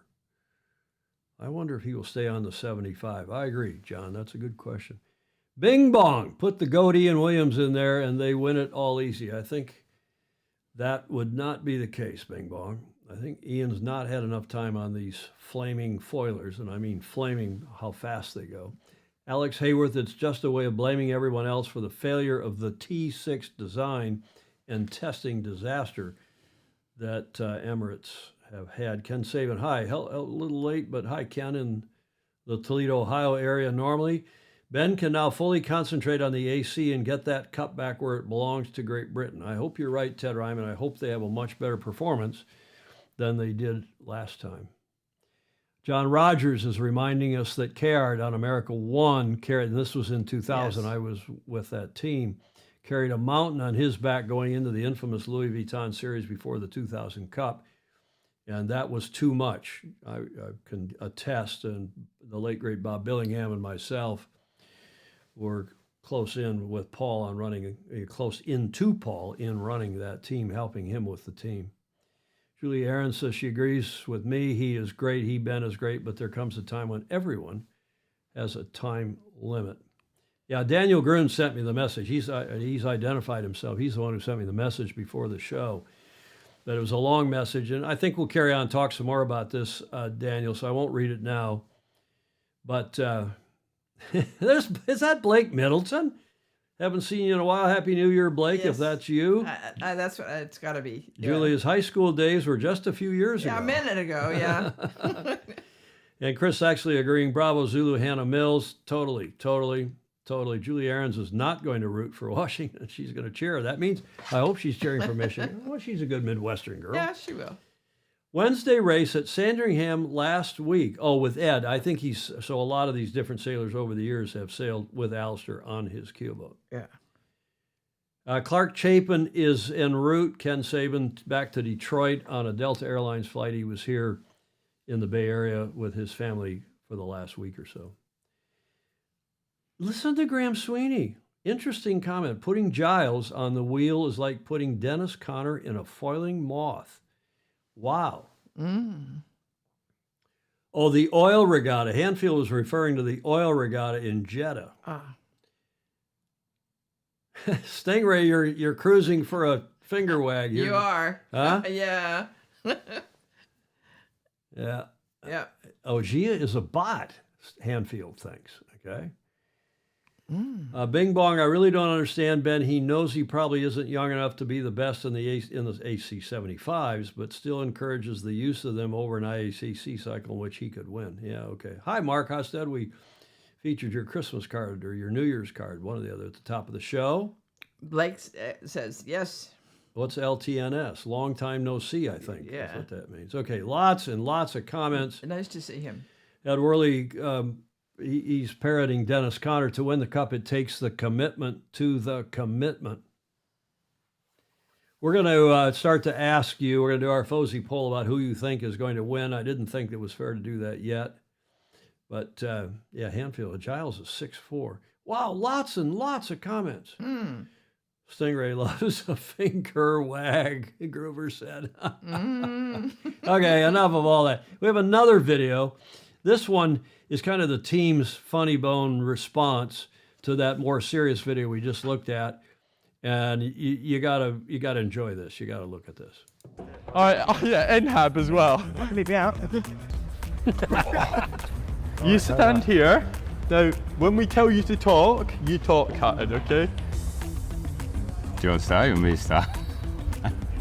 Either way is good for me. I've been competing against Ben or working with him since too long to remember. I mean, Ben's gone from being like my idol, my hero, to a teammate at the London 2012 Games. It's his last games, my first games, to then sailing with him in Sail GP and working with him to race. Been just, yeah, super, super cool. He's been a good leader. He's been good to us, looking after us the shore team, and it's been a real pleasure working with him and the way he runs the team. I think it's been good. Yeah, it's certainly been an emotional roller coaster. We've been ups and downs. We've been through it all with him. You know, can't complain that we've had diversity throughout the events with winning, losing, crashing, and all that. Ben is take charge. So actually it's been pretty easy for me. He's working with the incredible team that we are, has put together a huge platform. You know, his big passion is actually about how he can extend the sport. It's a sport he loves. And so if you look at what he does for the sport, you know, he is intrinsically involved in grassroots, pathways, you know, charities that give inspiration to young people. There's always a lot going on, and you know, it's quite a journey. You know, and it's a pleasure to be around someone who's pushing so hard and, like, you know, pushing the whole team. He's got such a competitive nature that it probably feeds through the rest of the crew as well, where you really need to make sure that you're doing your job to a high level, and to be honest, I think I've learned a lot from him. We're going to be sad to see Gav go. Like, it's been emotional, certainly for Hutton. Like, he's definitely going to miss the feedback he gets on his jib trim and general fever. He's always a bit worried that he's going to do a shit job and that he's going to get some feedback. So he's keeps him on his toes, which is a good thing, to be honest. And I think I'm actually a bit worried that he's going to lose his touch with Gav gone. Okay, I love the video. I hope you did too. I think it was clever. I think that was they're in a tough situation. You know, Ben's been the guy driving this thing forward, no pun intended, and now he's gone. I was going to ask you if you thought it was a good idea he stepped down or not, but I think that would not be very interesting. No. So if we do a little corrector crutonic here, the question I think now is, do you think naming Giles Scott as his replacement, well, several of you don't think that was apparently don't think that was such a great idea. Was naming Giles his replacement, and yes, Ed Worley, he does own some of the team, if not more than, he may own more than half of it. I don't know. But should it be named Giles or Hannah Mills? Is this naming Giles correct or crutonic? What do you think? And we can talk about this also on Tuesday. John Lamberts, Van Buren, to me, the Women's America's Cup is almost an insult to take talents like Hannah. Any champion sailor is not a champion until he was able to beat Hannah on the water. Julie Aaron's like my mother, my late great mother. I'm crazy about Paul Caird, and he isn't driving anymore. Yes, good point. Very good point. I don't know. I for myself, I think they've missed an opportunity here to propel the sport forward, to get a lot of publicity. And maybe there's other reasons. Maybe she didn't want to do it. Alistair Murray, correct. He would have gone with his best option. So he backing Ben in this choice. Daniel Gruen said, no, it's crutonic. Dylan Fletcher should have been named. Already spent time in the F50. And so Jeff Waller, World on Water, also, and again, we'll let him carry on with his pseudonym because we know who he is, know him well. Jeff Waller saying, AKA World on Water, Dylan Fletcher is a SGP driver. Ted Ryman thinks it's correct. That is, Giles is formidable. Hannah next year. Hannah Mills should have been named, Julie Ahrens thinks. Julio Vedekind, what do you think? I don't have a real opinion on You that. don't? Okay, I Greg? mean, for the fact that the woman would do it, I'd say that it would You'd be like great. that.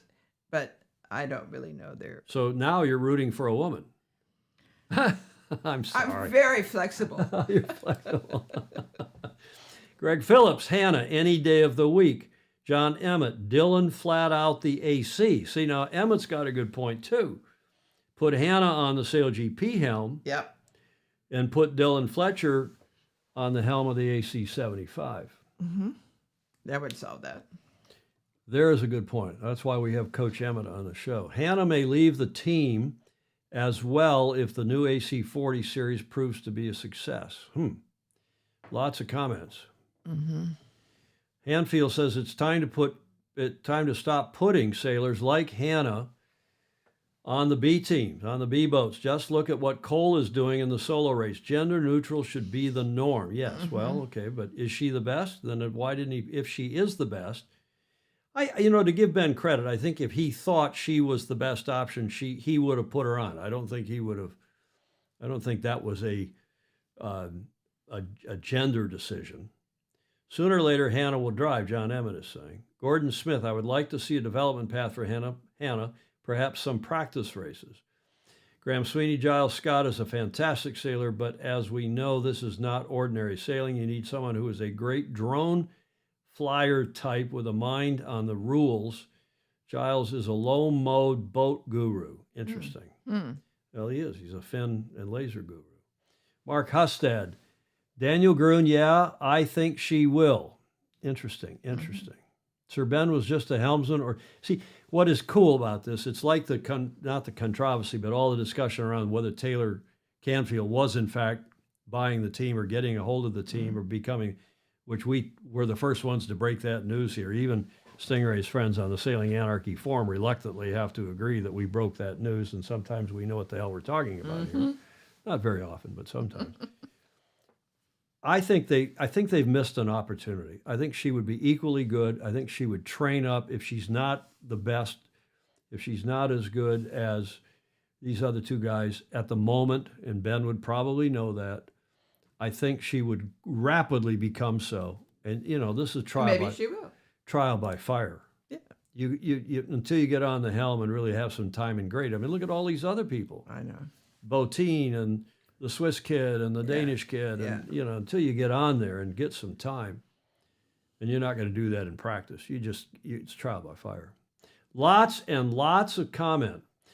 John Lamberts, Van Buren, we have Dawn Riley at the Classic Yacht Symposium in Helsinki, and she will address the gender issue in the current cup. Can't wait to hear her comments. Oh, yes. Good. Yeah, and Steve Gruber saying, isn't Giles on the AC team? Ben should have had him focused on that. And Hannah, see, I agree with Steve Gruber. I think, Steve, you've made an excellent point. Julie Ahrens, unfortunately, it's a man's world still. Folks just don't want to admit it. I don't, to give Ben credit, I don't think that's why Ben made the decision, but I don't know. I'm not inside his head. I haven't talked to him. And Wow. Greg says, go ahead. If she wants it, and I think that's. Well, that's what I said, if she wants it. But I guarantee, knowing her, I don't know her well, but guarantee you she would win. Jimmy is available. Well, I think Jimmy's over the hill. Guys and gals. Tell me if I'm wrong. Will the AC teams let the likes of Burling and Slingsby race Sail GP San Francisco in July right before the AC? I think they're going to be fully occupied. But sometimes, there's an argument to be made, hey, get your head out of the cockpit, get out of training with the team, get away for a break, and still go get the competitive juices flowing. Yep. There was that argument in the days of America's Cup teams going off and sailing in things like the World Match Racing Tour or other events, or even going and sailing in the Bermuda race just to get away and get something else. I don't know. It's hard. It's a hard question. Ask Coach Emmett. Correct. It would be one too many hats. Yeah, I think Emmett's right. I think Steve Gruber's right myself. Okay, we've beaten that one to death, as Clark Chapin would say, but I don't know if it's correct or Crutonic. I just think they've missed a good shot, good chance for SailGP, for the team. I think it would have rallied the team. You never know about the personalities involved internally. And again, I don't think I don't think the reason Ben didn't choose Hannah is because he's a sexist. I don't think that at all about that. Gordon Smith says SailGP is racing to win, so you choose the best crew to win. Oh, no, I meant to do the next one down. Athena Pathway are supposed to reveal their... Daniel Grun is saying Athena Pathway are supposed to reveal their women's and youth squads this month. But, right.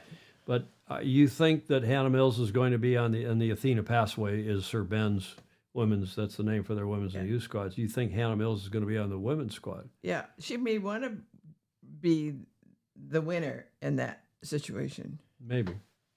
Look, I think SailGP has live television. She would love to, I knowing her not as well as some of you do, but I think she would love to sail that boat. I think she deserves a crack at it. Oh, yes. And I think she'll get it. Good. Correct or Crutonic? We'll talk some more about it. This is going to be an evergreen topic as we go forward, right? Mm-hmm. So Sir Ben is leaving. Was that correct or Crutonic? I don't think there's any disagreement. There are very few of you will think that was a Crutonic decision. So bravo Zulu, Ben, for taking the decision. Now get off the helm of the AC boat and put one of the other younger, hotter helms people on the boat so you can run the campaign. Mm-hmm. It's my opinion. That's my advice to you.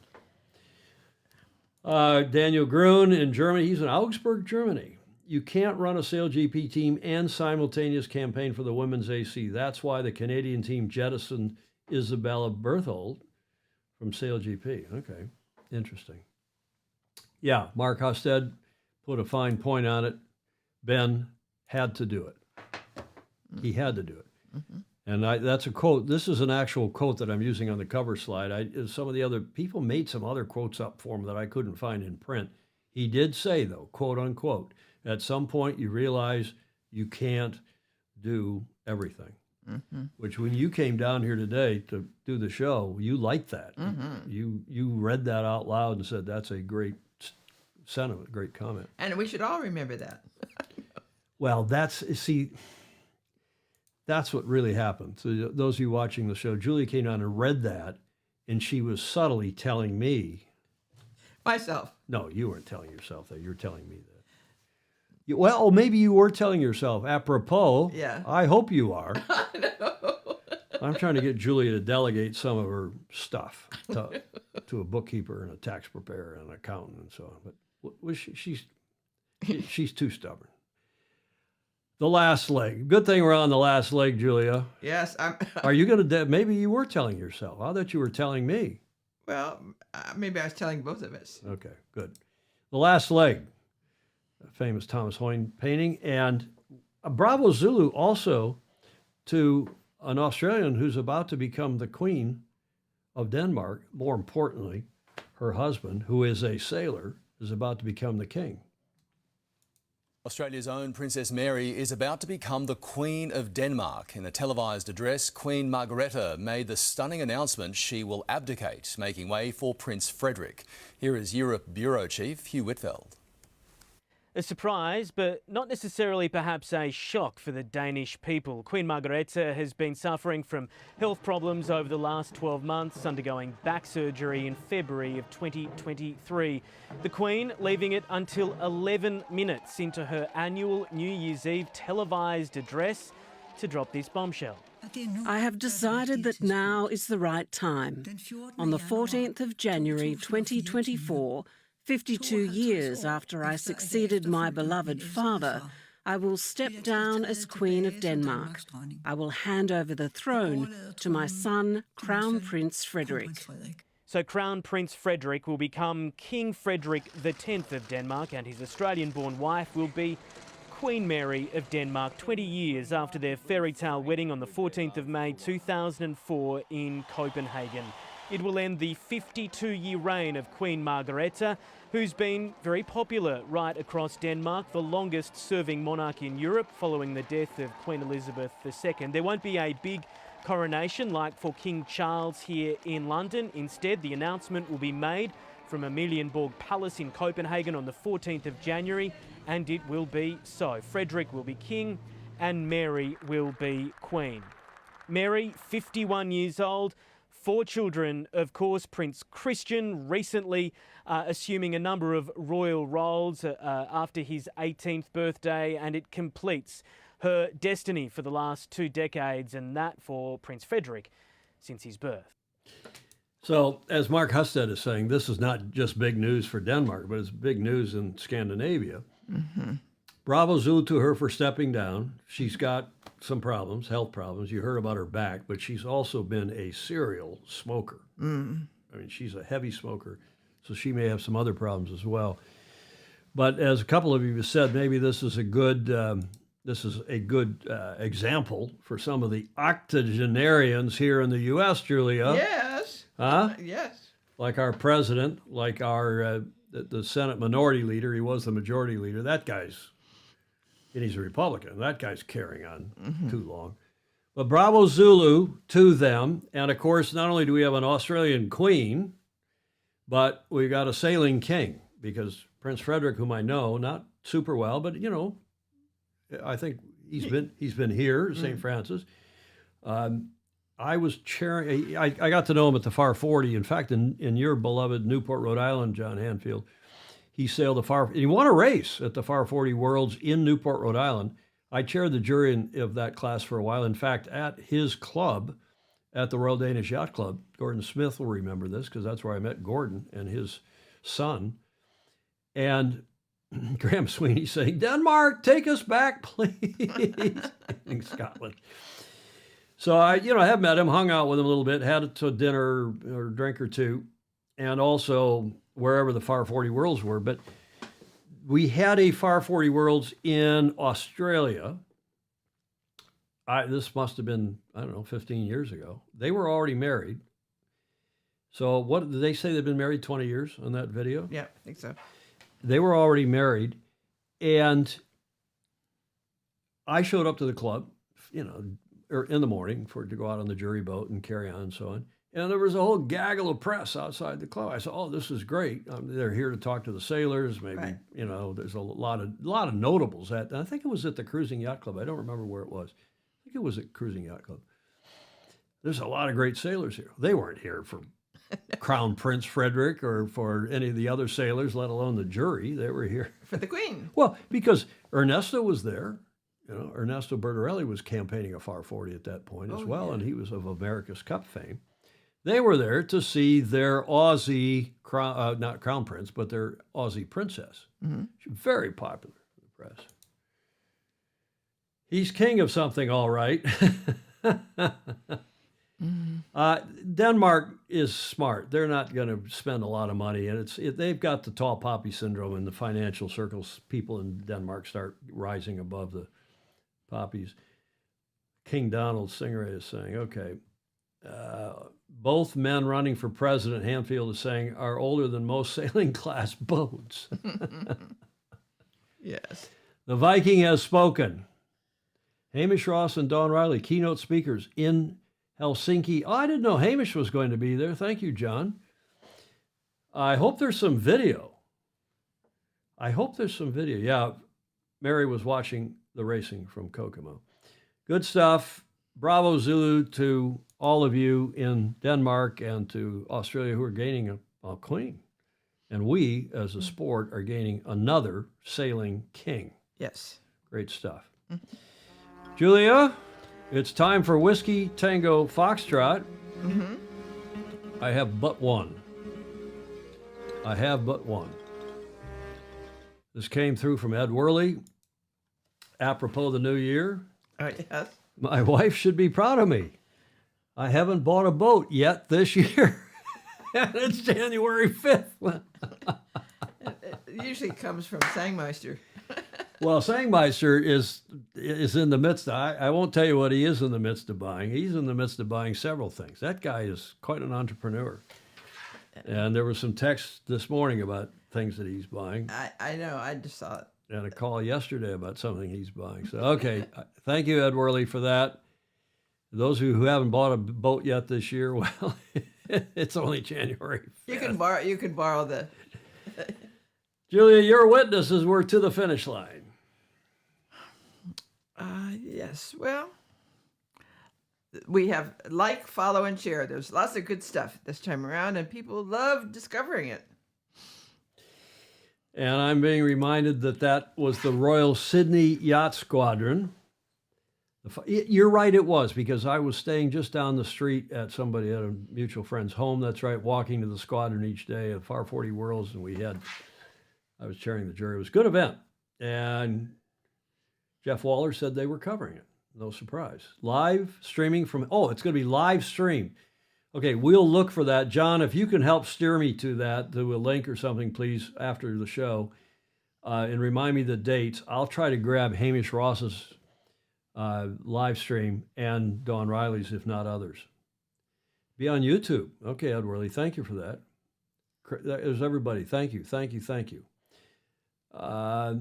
What else here? Great show again, as usual. Thank you, Joe Holtzman. Thank you to everybody. So there will be no coronation for the new king and queen, but perhaps away from the balcony. Mm-hmm. Well, the Danes are very polite and understated, just like Gordon Smith, who's really not a Dane. He's a Ersatz Dane. He's a Brit. Thanks, everybody. Thank you all. And Julia, thanks to you as well. Thanks to all of our supporters who do support us via Patreon, because without you giving us a few bucks each month, we would not have this equipment, and we've got to keep the studio going. I upgraded the studios. Maybe some of you will have noticed. Technically, over the break, we did a little bit of upgrade. We have something coming today in the mail. Really? In the Amazon, from Amazon. Wow. And it's only, we spend your money on that stuff. And that's how we do it, patreon.com/join/Sailing Illustrated. It keeps us alive. This is our 8th year. I couldn't believe it when I went back and added up the years. Yes. The anniversary is in June, but we're now in our 8th year of doing these live shows. We were doing live shows when it wasn't possible to do live shows except from an app, a phone. Yes. From very adventurous. An iPhone, in fact. Yes. An iPhone on a tripod. On a tripod. Thank you to everybody as well who gave us material for today. Julia, any final thoughts? No, I just look forward to a better and more welcoming 2024. I think it's going to be a rough year. I do. I think it's going to be bumpy politically, economically, around the world. I do. I know you do, and I think we're going to have this continuing inflation. I don't know that we'll get to show 800. We're going to have a bit of a break at some point this year. We'll explain more about that later in due course, but we may end up having an enforced downtime. Yeah. Shall we say? Yeah. But thank you all for your continuing support regardless. Hope to see you on Tuesday when we are going to have an AAAA from Alistair, who's been watching. And I don't think this regatta is over yet, but they are maybe in the break between the Nationals and the Worlds, the Taser Worlds, the Nationals and the Worlds at Sandringham Yacht Club. We saw that fabulous video that he had previously for us. And we're going to have some more reportage from him on this event. I've already got a couple videos from him. Great. And we'll run those on Tuesday along with anything else. In the meantime, have a great rest of your weekend, wherever in the world you are. We hope you can go sailing. See you Tuesday. In the meantime, sail fast, sail safe, and have fun. Ciao for now.